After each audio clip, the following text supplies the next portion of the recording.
Fellow time travellers, those who've been with me from the beginning and those who have joined as recently as this week, 1,000 welcomes. It's great to have you with me for this infinite journey. Drum roll and fireworks, I think, at this particular moment, because this is the first episode of our continuing journey together. And over the course of the season ahead, we'll be exploring the history of the world in 100 moments. Anyone attempting to write a history of the world got a tiger by the tail. But I think it's perfectly permissible for any of us, myself included, to string together in our heads, or in my case, in the form of a book or a podcast series, the moments that any of us or each of us thinks made all the difference. I've decided to look at 100 different moments. They are the pearls that on the string that glisten for me and catch my eye. But by all means, the next person would string together a different 100 moments. I don't know. These are mine. But they give me, in the entirety of it, it gives me a sense, a ladder up which I can climb or ascend the great edifice of the face of history. It gives me a path. It gives me a way up from the dim and distant up towards the present. So that's my aspiration, and I hope you'll stay with me for the whole trip. I suppose I should say, as I often do, that I want to say a big thank you to everyone who's joined my Patreon site. It's the support, the financial support, let's make no bones about it, that keeps the wheels on the bus and lets Paul and I continue to make this series possible. If you're already there with me, thank you. If you're not a Patreon member yet and you'd like to be, it's easy. Go to patreon.com, look for me by name, pay a small subscription fee. You can pay monthly or you can join for a whole year, and if you opt for the whole year, it's cheaper. So if you've got an eye for a bargain, that's the way to go. And as well as supporting the podcasts, the history podcast, you get access to exclusive content, weekly rants and monologues, question and answer sessions, which are as good as live contact with Paul and I, competitions, so on and so on. I'll hope to see you there, is the long and the short of it. Okay, now it's time to strap into the time machine as we set off towards the next stop in my love letter to the world. My first stop indeed. Recorder, microphone, action.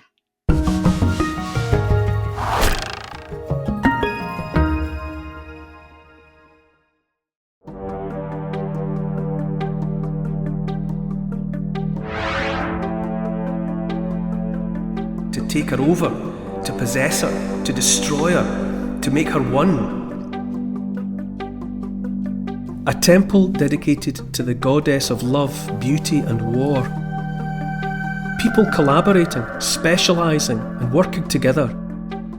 A city of great wealth and sophistication, full of gold, silver and gems.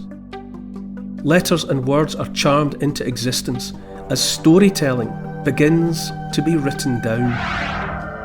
A moment of creativity, composing and conjuring beautiful hymns into being. The world's first named poet makes her mark, and civilization is born. Endeavouring to understand what has gone before in order to help protect our future. I'm Neil Oliver, and this is my love letter to the world.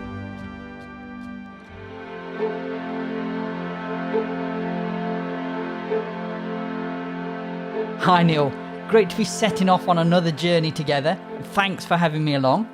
I'd like to start by asking where you've decided to begin your history of the world. It's great to have you too, Paul, and all our fellow time travellers along for the ride. Yeah, well, it was a conundrum. Where to begin a story of the world? There are so many beginnings, aren't there? But this is my story, and I've chosen to begin it with a woman of words, a woman of great power and intellect. We're going back in time 4,300 years to the grand city of Ur in Mesopotamia to meet the world's first known poet, Enheduanna. It's the very beginning of my story of the world, Paul. The story of the world that seems to make sense to me. History's one of those words that, depending on your outlook on life, it's either a source of great boredom and tedium, or else, if you're like me, like us, it's a gateway, a doorway opening into a whole world of hopefully understanding based on paying attention to what's happened in the past. Yeah, a lot of people do talk about being put off history, don't they? Yeah, it's just, I mean, at school I was hopeless at certain things. I was hopeless at maths. I wasn't good at the sciences, certainly not the hard sciences like physics and chemistry. I had a bit of an ear for biology, and that was a subject that I did right to the end. I did, higher biology, but I did higher history and higher English. We're all wired up differently, and ultimately I think later life has shown me that I'm inspired by stories. I can get into, funnily enough, I've realised for a long time that I can get into physics and I can get into chemistry if it's delivered to me like a story. I'm that simple. It's the format. If you start talking to me in a way that brings an element of storytelling into it, then I can get it. I remember listening to something online years ago, a physicist from back in the 70s, and he was talking about the quantum world, quantum mechanics and so on, which I think if I'd been confronted with that at school, I'd just have been lost, given the way that the teachers tended to approach subjects when I was at school. But this guy, when he spoke, he said, and he brought in an element of storytelling. He said, a lot of us imagined, or our scientists imagined for the longest time, that the world was made of small things. And if you looked at the small things, they were made of smaller things. And if you looked at the smaller things, they were made of smaller things again. So it was all a process of big, small, smaller, smallest going down. But then they realised with the advent of quantum theory that actually it was about a world of probabilities. It was about things that could happen, might happen, were capable of happening. And he said, and this was the bit that got me, he said, we as a species, we exist in a King Midas-like predicament, in that we are always unable to feel the true texture of reality because everything we touch turns to matter. And that's not really reality. That's just our perception of reality. Anyway, I'm digressing dreadfully there. But all I mean to illustrate is the idea that once you bring in analogies and other associations, these subjects start to open up for me. And then I can be almost tricked into the heart of the matter. So anything that was stories, English, history, things that were obviously about storytelling appealed to me. And they go in. That sort of information goes into my head and I can remember it. So what I wanted to embark upon was telling a story of the world. My ultimate dream was to be able to tell the story of the world. And in order to do that, I thought I'll highlight a number of moments, bright flashes of light or inspiration, other people's bright flashes of light or inspiration, not mine. And I thought if I just stitch 100 of those bright lights together, it'll tell a story.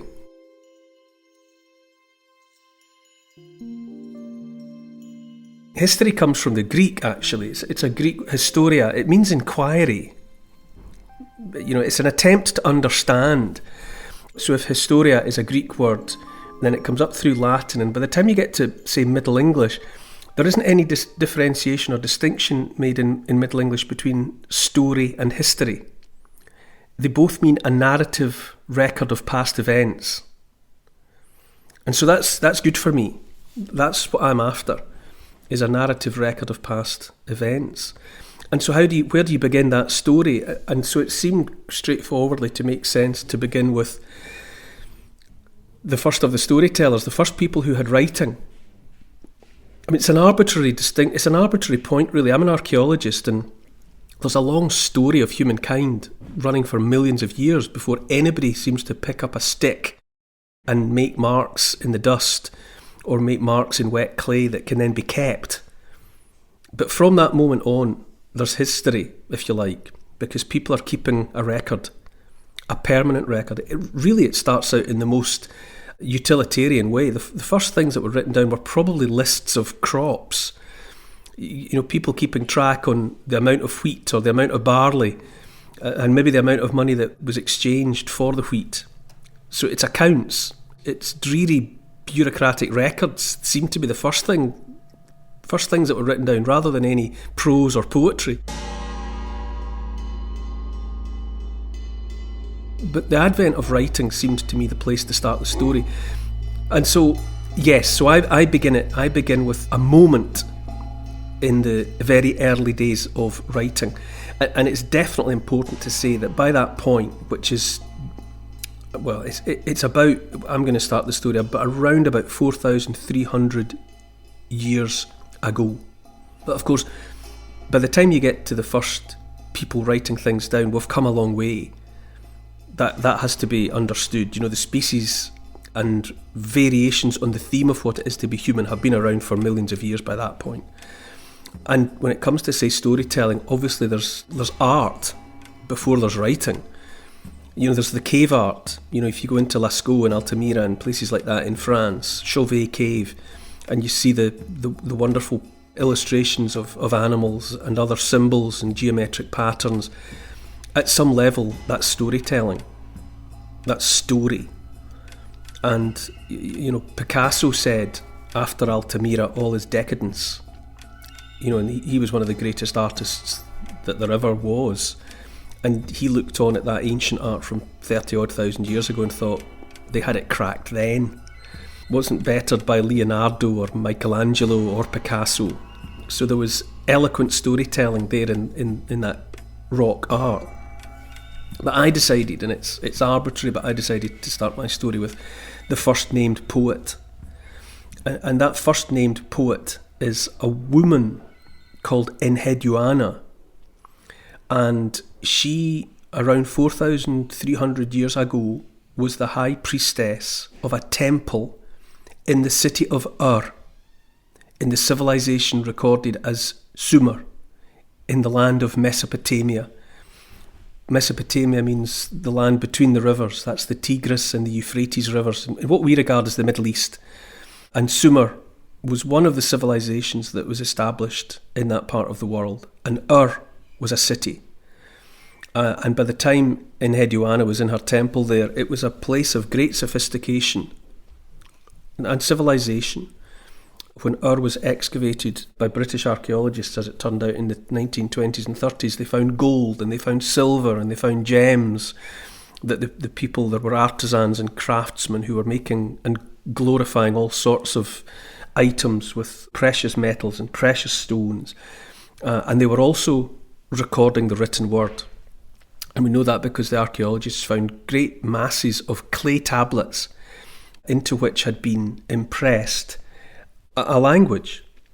Each letter, if you like, or each word was assembled by using the end of a reed that had been cut through with a sharp knife to leave a triangular shaped section. And they realised that if you pressed that into the wet clay in all manner of different patterns and combinations, they created an alphabet. And archaeologists and linguists call it cuneiform. Cuneus is the Latin for a wedge. And that triangular shape at the end of a cut reed has a wedge shape. So they established an alphabet of cuneiform. And so the archaeologists found hundreds and hundreds of clay tablets into which scribes had written with the cuneiform language.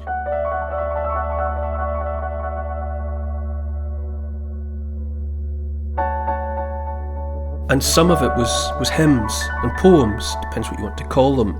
Hymns and poems of praise to gods and goddesses. Enheduanna was one of those who composed some of the hymns 4,300 years ago. And we call her the first named poet because she wrote herself into the hymns that she created. Sometimes she would have been recording or having recorded in her name hymns that were already old. But she also created dozens of her own, and she wrote herself into them. So she was writing in the first person about what the goddess that she served meant to her, and the effect that being in the presence of the goddess had on her. So she's writing in a personal style. And we don't know a huge amount about Enheduanna, but what details we do have are enough to sketch in a life. And it seems to me that if the story of the world has to start somewhere, there's good reasons for starting it with Enheduanna, the high priestess who created hymns of praise for the goddess Inanna. Inanna was the goddess of lots of things: love, sex, war, beauty, and she had a male deity that was her husband or her partner, who was Nana. But Enheduanna certainly wrote hymns in praise of Inanna, who was a fairly terrifying and impressive deity, whose presence was a constant feature in Enheduanna's consciousness, and we can tell that from the way that she wrote about her. Rising on fearsome wings, you rush to destroy our land, raging like thunderstorms, howling like hurricanes, screaming like tempests, thundering, raging, ranting, drumming, whiplashing whirlwinds. Men falter at your approaching footsteps, tortured dirges scream at your lyre of despair. And that's a poem called Lament to the Spirit of War. You get a sense, that Inanna was not somebody to take for granted or overlook. She was a serious presence. Mesopotamia was a landscape. Was a Sumer. These were landscapes of extremes. Dry and dusty for a lot of the time, winds blowing dust around, choking dust and sandstorms, and at other times torrential downpours, which could become floods, which would cause rivers to burst their banks, which would cause chaos. It's important to contemplate what reality of life was like for those people of in Sumer. They had come together to try and make order out of chaos. The landscape was too tough for one person or even one family to command alone. The only way to get a handle on the place was to come together in large numbers. So tribes had to unify so that projects might be undertaken by hundreds of people at a time to make thousands upon thousands of mud bricks that would dry in the sun, so that great walls could be built, to keep rivers in check, to create levees so that there was some hope of protecting the fields from sudden floods and the rest. In temperate Europe, it was different. The soft, fertile soils there, across vast stretches of the European interior, lent themselves to being cultivated. Once people had adopted the technology of farming, the European interior was covered in swathes of fertile soil, and the climate was kindly, so that a family, an extended family of mum, dad and the grandparents and a few kids, could create a few fields and grow crops and be subsistence farmers in their own right. But that, in a counterintuitive way, worked against the establishment of what we would regard as civilization, because people were able to remain isolated from one another without the necessity to come together and collaborate on big ideas. And so civilization, as we would understand it, came later in Europe.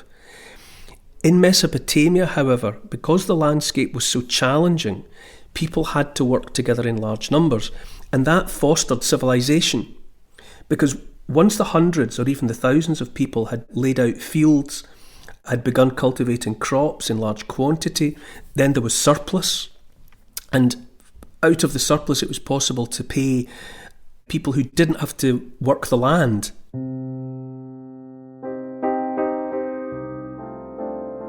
So imagine you would have a strong man, a king, a warlord, who gathers around him some other hard men, other warriors. So they create a stability, and they create an environment in which the farmers can get on with growing the crops. And then when the crops are harvested, they're centralised around the strong man and his warriors. And then there's enough to pay for other people to not be farmers. So you get specialists, you get tradespeople, you get craftspeople. And before long you've got people who can depend on a supply of food, and they can turn their hands to making things, making beautiful things, building great works, building the walls, building the temples. So the hardship of a tricky, testing landscape actually fostered the first civilizations, because they had to do that. They had to come together to get anything done. And by coming together to get something done, eventually they got a lot done. And what you've got also is a civilization that's aware of the vicissitudes, the realities of life. They know that from time to time storms will come, floods will come, and those forces in their lives are understood before long as spirits, gods and goddesses that you want to keep on the right side of. And so all manner of things seem to be the manifestations of gods, like the flood, the storm, the tempest, the wind, night and day, light and dark, the moon, the sun, all of these things in the presence of people who have got the time, having been freed from the necessity to do just labouring work around the farms and the fields, they can start thinking bigger thoughts. And so eventually you've got temples dedicated, keeping populations of priests and priestesses whose endeavour it is to stay on the right side of the gods and the goddesses, to offer them sacrifices, to pray to them, to create hymns that might be chanted or sung in their honour. And so all of that enables specialisation, which eventually gives you specialists like priests and priestesses, and so you've got religion.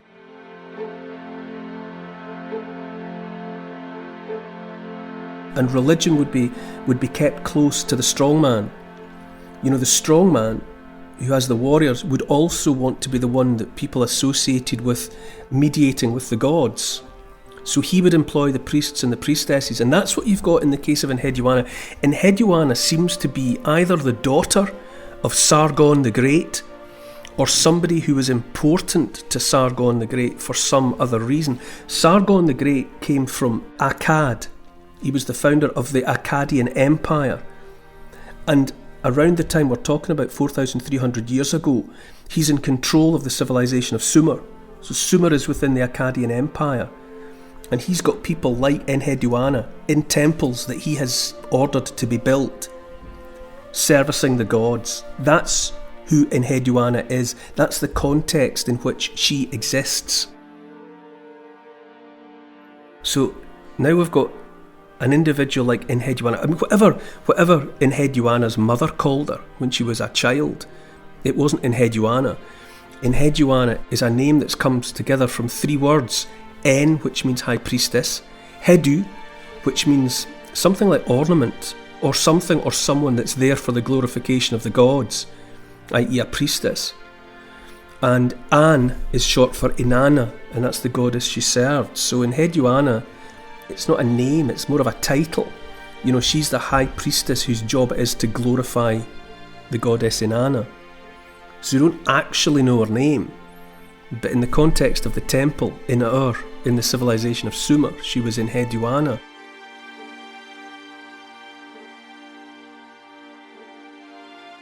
How did we read her poems?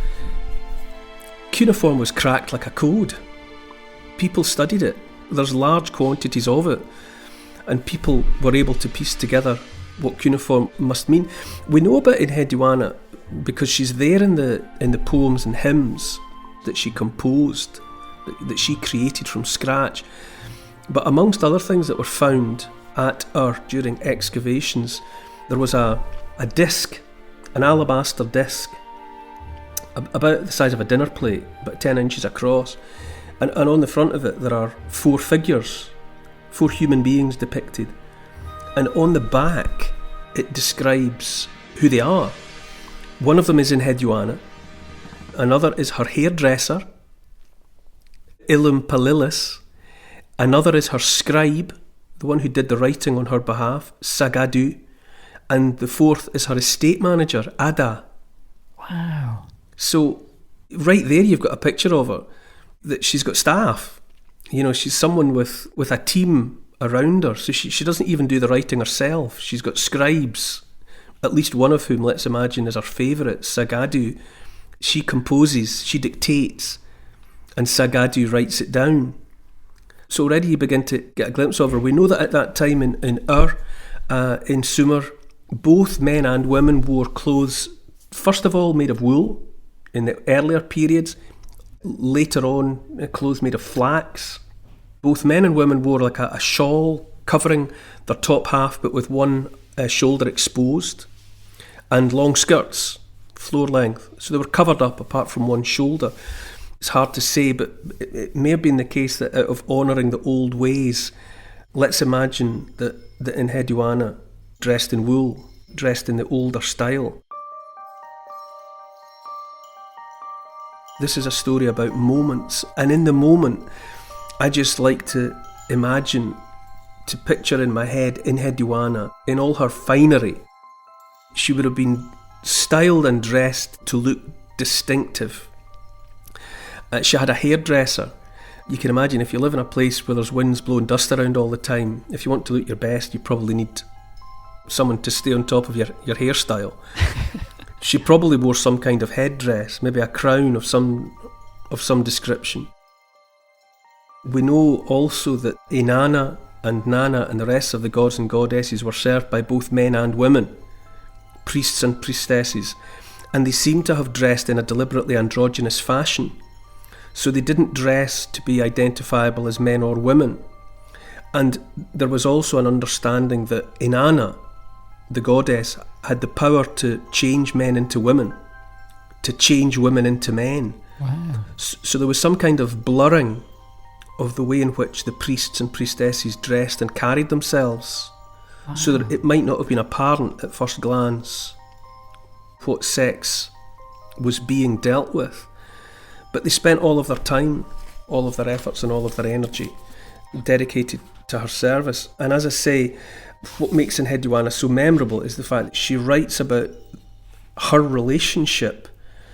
She was the only one that seems to have been allowed, perhaps, or who dared to describe her relationship with the goddess. Great Queen of Queens, issue of a holy womb for righteous divine powers, greater than your own mother, wise and sage, lady of all the foreign lands, life force of the teeming people, I will recite your holy song. True goddess, fit for divine powers, your splendid utterances are magnificent. Deep-hearted, good woman with a radiant heart, I will enumerate your divine power for you. So she's recording in a hymn that will be recited long after she's gone, that she is there, that she has a relationship with the goddess. Your divinity is resplendent in the land. My body has experienced your great punishment, lament, bitterness, sleeplessness, distress, separation, mercy, compassion, care, lenience and homage are yours, and to cause flooding, to open hard ground, and to turn darkness into light. It's powerful stuff. And so we know as well that she served the temple for something like 40 years in total, that's a long life, if 40 years of it could be dedicated to service in the temple. At some point, after the death of Sargon, who may have been her father, although a lot of historians dispute that, but she was there at Sargon's request. But after Sargon was gone, she was still the high priestess, and by then the kingdom was ruled by Rimush, her brother, and there was some kind of coup by a warlord called Lugal-Anna, and Enheduanna was driven from the temple at that point. She actually had to make a run for it. She even writes about that. Me, who once sat triumphant, he has driven out of the sanctuary. Like a swallow he made me fly from the window. My life is consumed. He stripped me of the crown appropriate for the high priesthood. There's another reason why we suspect that in her moment, sat there with, or standing or walking the floor while Sagadu wrote down her words, she wore a crown appropriate for the high priesthood. So there are bits and pieces scattered through her work that give us glimpses of what she was like. So that's the moment that I think about. I think about her dressed with her shawl, with one shoulder exposed, with the long skirt, clothes made of wool, her hair styled, a crown on her head, and somewhere around her there's a scribe or scribes, and maybe those people who also take care of her estate manager, her hairdresser, are there in case she needs them. After 4,300 years, I think that's still a vivid image to carry. It's still a thought of a real person. So she was driven out of driven out of the temple for a while, but the usurper didn't last long, and he was driven out, and Enheduanna returned to continue. And the tablets that were recovered in the 20s and 30s, they weren't the work of Sagadu, they weren't the originals. And in a way it's more important that they are what they are because they're copies of copies of copies. The stories that she recorded, the hymns that she composed were regarded as important enough that they had to be copied and recopied, handed down through the generations for hundreds of years. Her words were recognised as being of significance. There are even those who dispute that Enheduanna wrote the works that bear her name, in precisely the same way that there are those who have said that Shakespeare didn't write his plays. It's a fascinating parallel, thousands of years apart. There are those who have said, no, these were not, they're not by Enheduanna, or at least they're not all by Enheduanna. The same sort of doubt was cast over her work as was cast over Shakespeare. And that might be the fate of the truly great poets, the truly great creators of new work, that after you're gone, people doubt that it's your hand on the work. But that body of work that she created, it influenced Homer. He was aware of her work. It influenced the Psalms of the Hebrews. It influenced the hymns of the Christians. The Song of Solomon is a clear echo of her style, the way that she went about the business of composing. So her genius, as well as the stories and the words, her style was copied, or her style influenced poets and writers who came after her.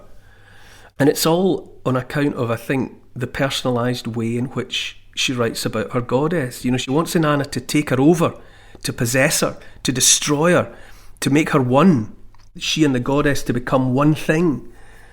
There's something about the passion that's in her work, that's in her creation, that led people to try and preserve what she had going on. At some stage, she offered Sargon her collected works, and she had at the top, in the frontispiece, if you like, "My king, something has been created that no one has created before." She was aware of what she had done. There's a glimpse of, I don't know, pride, vanity there. Something has been created that no one has created before, and it was me what done it. You know, it's that emotion's there.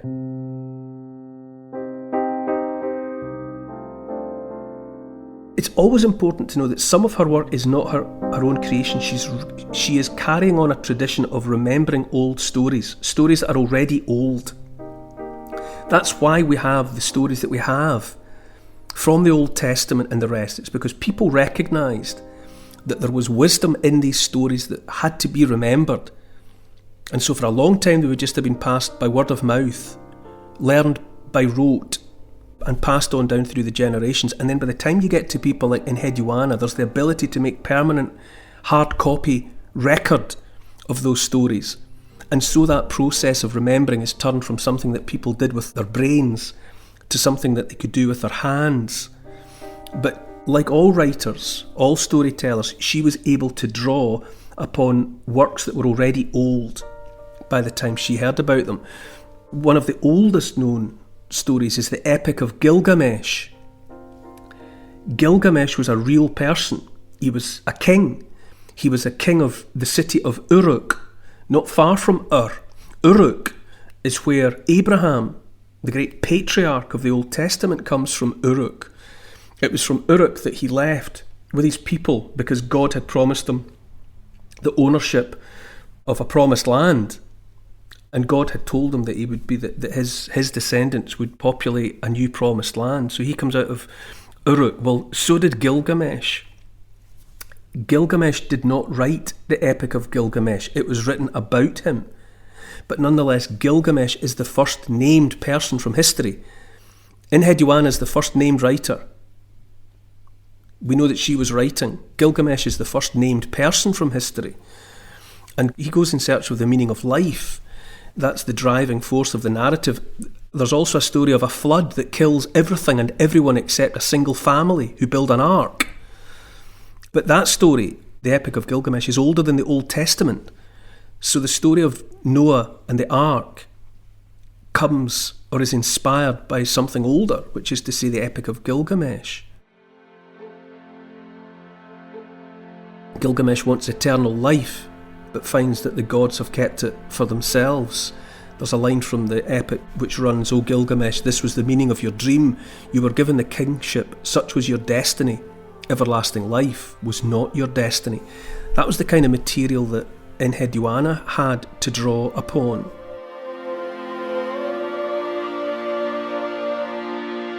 It's fascinating that literary works that old are still around. Yes. That you still know and read them. Yeah, they're echoing down from thousands of years ago, that's right.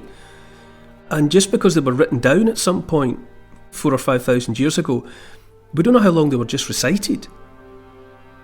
We don't know the original inspiration, but they were known to matter, they were understood to matter. The greatest of the Assyrian kings who came later was Ashurbanipal, and Ashurbanipal had a library built in his city at Nineveh.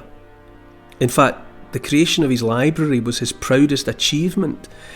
And when the ruins of the library at Nineveh were excavated in the 19th century, yet more tablets were found, and in amongst them was Ashurbanipal's copy of the Epic of Gilgamesh. And within the epic, you're right, there's all these echoes of older stories. The backstory to Sargon the Great has it that in secret my mother conceived me, giving birth to me while hiding. Into a basket of rushes she set me, and sealed the lid with tar. Into the river she cast me, but the water did not rise over me. Now, where have you heard that before? You know, that's the story of Moses. So it's by this process, it's by this practice, by people like Enheduanna, this faithful remembering and recording of ancient stories, generation after generation, that those stories have come down to us. Enheduanna, in her moment, is just a first person that we know about who was part of that endless process of remembering and recording the stories that eventually bleed into history itself. You know, that's why I think if the story of the world in 100 moments has to have or is to have a beginning, it can start with her.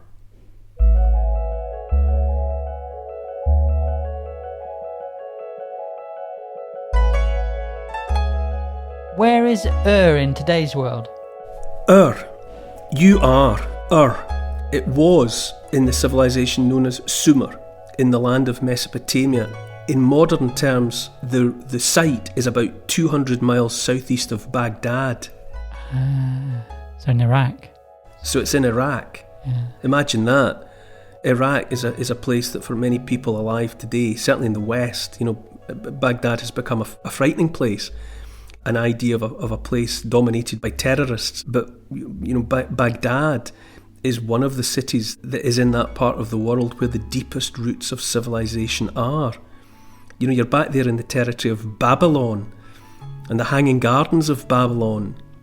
You know, that's all there in that part of the world. By the time of Enheduanna, I suppose you're right, it's important to think about that. Ur was already old. You know, she wasn't there at the building of Ur. It has roots going back at least 5,000 years. You know, so by Enheduanna's time, it's already at least hundreds of years old. And at some point, the Euphrates River, one of the two rivers that is the making of Mesopotamia, the land between two rivers, at one stage the Euphrates River was close by the walls of Ur. And there's record of a dreadful flood that destroyed the first city, wiped it away. In one of those events that kept people or made people certain that the forces of nature were to be personified in the form of gods and goddesses. And for a long time, scholars thought that it must be the flood that was remembered in the Noah story or in the Epic of Gilgamesh. But in more recent times, scholars have drifted away from that idea.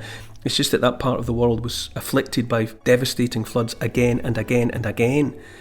And so that the religion that kicked up in that part of the world, with gods and goddesses like Inanna and Nana, it fostered a kind of gloomy, pessimistic religion.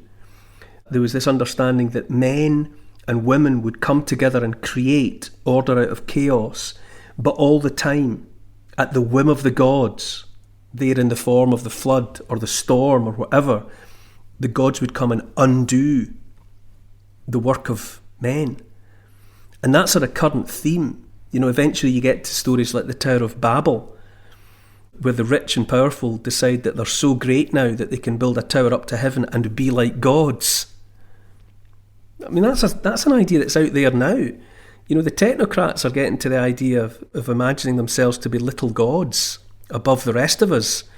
You know, and their Tower of Babel is artificial intelligence and the concept of living forever by uploading their intelligence and their consciousness to the internet and then downloading it later on into cybernetic robots. So that's a recurrent idea that people will eventually get rich enough and powerful enough that they'll behave like gods. And what does God do at that point? He wipes it clean. He sends the flood, or he sees the building of the tower, and he knocks it down and he scatters the people once again. I mean, that's been a recurrent theme in the stories that we have told each other and that we have remembered for thousands and thousands of years. And we remember those themes because they're important. And just as the stories are remembered and repeated, so the events and the tendencies of humankind are repeated again and again and again. That's why it's worth paying attention to those stories. That's why it's worth remembering someone like Enheduanna.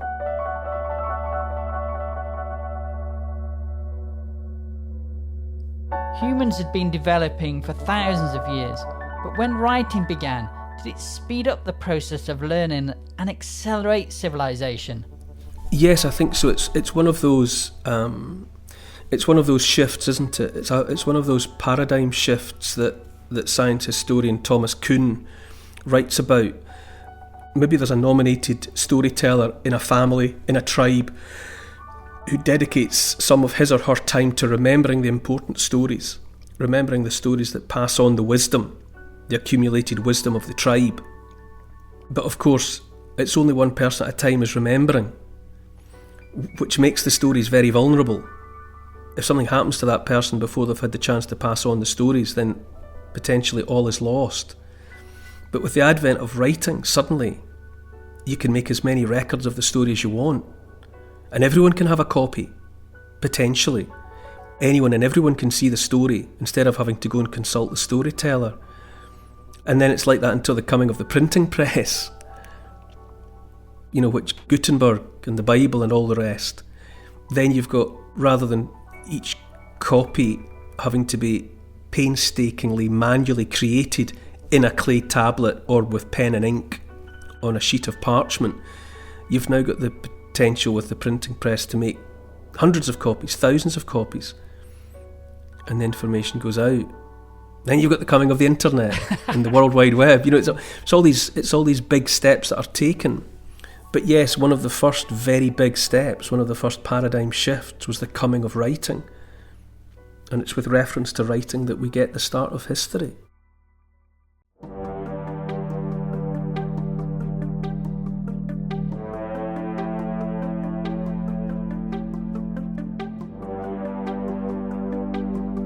Order out of chaos, farmers, great cities, and civilization's onward march.